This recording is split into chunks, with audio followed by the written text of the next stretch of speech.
आकाशवाणी गोरखपुर से प्रादेशिक समाचार।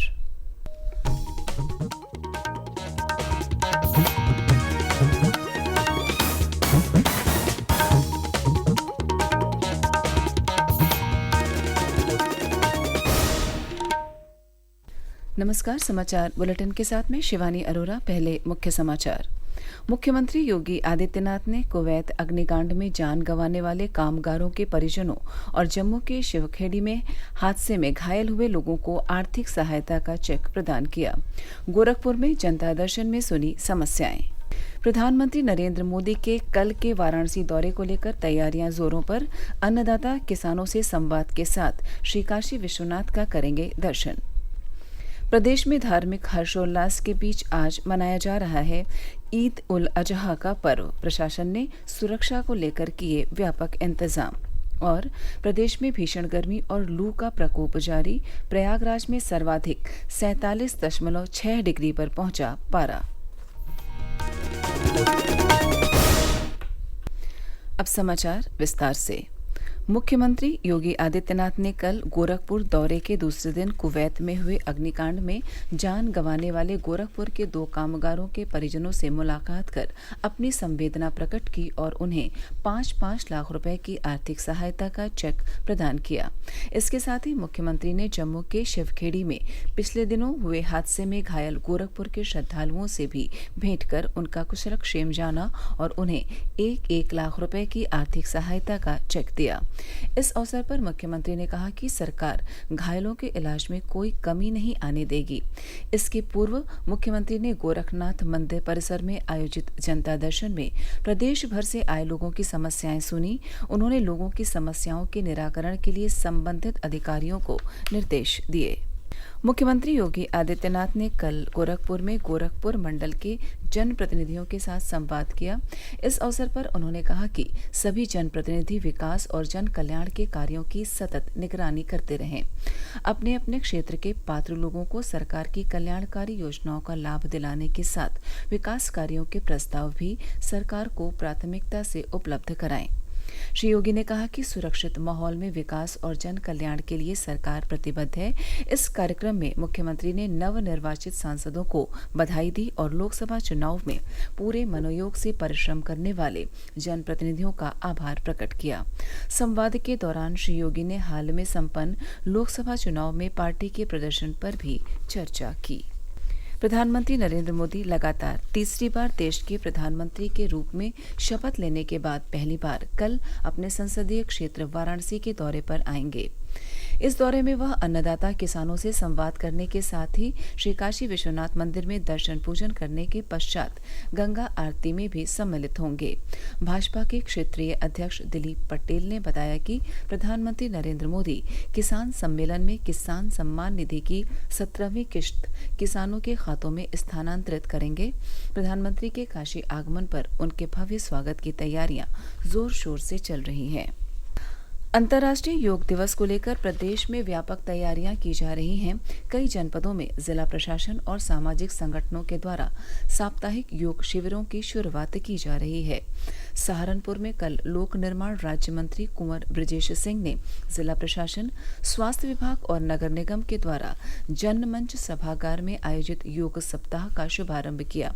इस दौरान लोगों से योग को अपने जीवन में अपनाने की अपील की। इस क्रम में अमरोहा में आयुष मंत्रालय द्वारा कल कॉमन योगा प्रोटोकॉल का अभ्यास कराया गया। वहीं मेरठ में चौधरी चरण सिंह विश्वविद्यालय के खेल मैदान में 7 दिवसीय योग शिविर का शुभारंभ किया गया।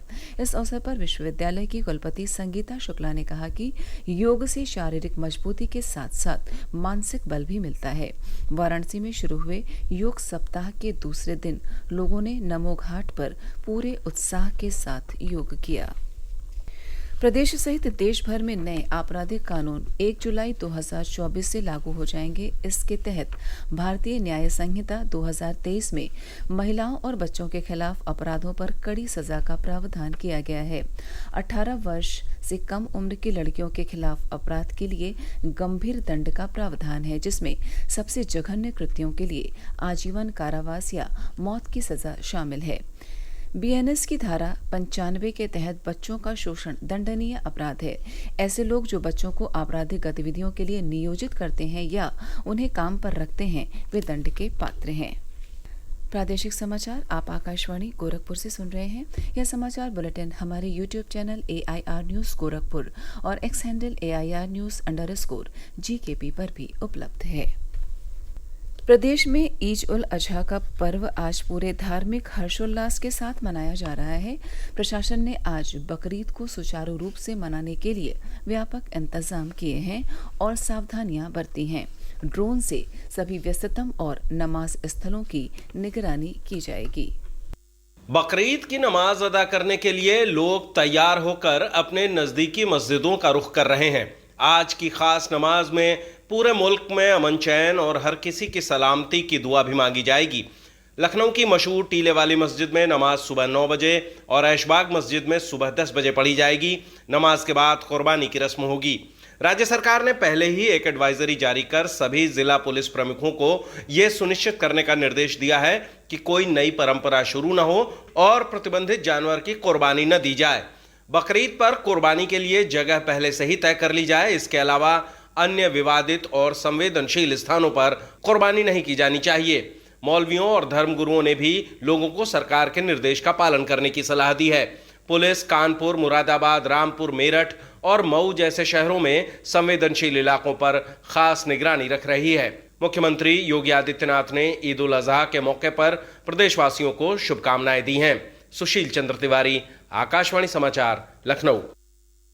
गंगा दशहरा के अवसर पर कल श्रद्धालुओं ने पवित्र नदियों में स्नान कर दान पुण्य किया। ऐसी मान्यता है कि गंगा दशहरा के दिन ही मां गंगा का पृथ्वी पर अवतरण हुआ था। प्रदेश में प्रयागराज, वाराणसी, कानपुर, गाजीपुर, फर्रुखाबाद और गढ़मुक्तेश्वर में गंगा स्नान के लिए श्रद्धालुओं की भारी भीड़ उमड़ी। प्रशासन ने लोगों की सुरक्षा के लिए व्यापक प्रबंध किए थे। गंगा दशहरा के मद्देनजर सुरक्षा व्यवस्था बढ़ा दी गई है और पुलिस नदी के तटों और घाटों पर खास निगरानी रख रही है। घाटों पर विशेष पुलिस बल और गोताखोरों की तैनाती की गई है। अमरोहा, मेरठ, कानपुर, फर्रुखाबाद, प्रयागराज, गाजीपुर और बलिया जैसे प्रमुख शहरों में गंगा नदी के घाटों पर सुबह से ही हजारों श्रद्धालु उमड़ने लगे हैं। वाराणसी में देश भर से स्नान करने पहुंच रहे श्रद्धालुओं के लिए सभी 84 घाटों पर खास इंतजाम किए गए हैं। गंगा दशहरा को गंगावतरण भी कहा जाता है क्योंकि ऐसी मान्यता है कि इसी शुभ दिन पृथ्वी पर गंगा जी का पवित्र अवतरण हुआ था। सुशील चंद्र तिवारी, आकाशवाणी समाचार, लखनऊ।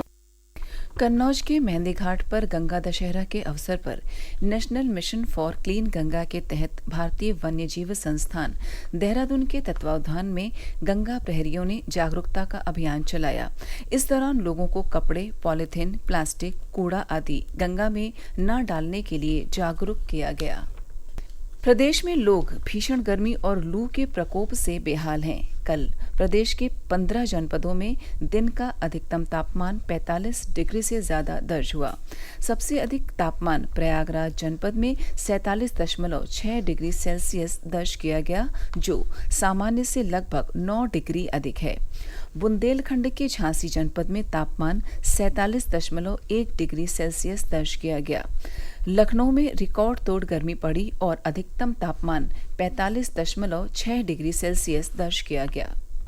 मौसम विभाग ने प्रदेश में अगले 5 दिनों तक लू की चेतावनी जारी करते हुए बांदा, चित्रकूट, कौशाम्बी, प्रयागराज, फतेहपुर, आगरा, फिरोजाबाद, वाराणसी, इटावा और हमीरपुर सहित 25 जिलों के लिए रेड अलर्ट जारी किया है। तेज गर्मी से 28 लोगों के मौत होने के भी समाचार मिले हैं, जिसमें प्रयागराज, बुंदेलखंड, हमीरपुर, चित्रकूट, बांदा, कानपुर देहात, कुशीनगर और महाराजगंज में एक एक व्यक्ति की, वहीं कानपुर और वाराणसी में 8 लोगों की लू के चपेट में आने से मौत हो गई। वहीं महोबा में 2 और मिर्जापुर में 3 लोगों की मौत हुई है। और अंत में इस बुलेटिन के मुख्य समाचार एक बार फिर। मुख्यमंत्री योगी आदित्यनाथ ने कुवैत अग्निकांड में जान गंवाने वाले कामगारों के परिजनों और जम्मू के शिवखेड़ी हादसे में घायल हुए लोगों को आर्थिक सहायता का चेक प्रदान किया। गोरखपुर में जनता दर्शन में सुनी समस्याएं। प्रधानमंत्री नरेंद्र मोदी के कल के वाराणसी दौरे को लेकर तैयारियां जोरों पर। अन्नदाता किसानों से संवाद के साथ श्री काशी विश्वनाथ का करेंगे दर्शन। प्रदेश में धार्मिक हर्षोल्लास के बीच आज मनाया जा रहा है ईद उल अजहा का पर्व। प्रशासन ने सुरक्षा को लेकर किए व्यापक इंतजाम और प्रदेश में भीषण गर्मी और लू का प्रकोप जारी। प्रयागराज में सर्वाधिक 47.6 डिग्री पर पहुंचा पारा। इसी के साथ प्रादेशिक समाचार समाप्त हुए। नमस्कार।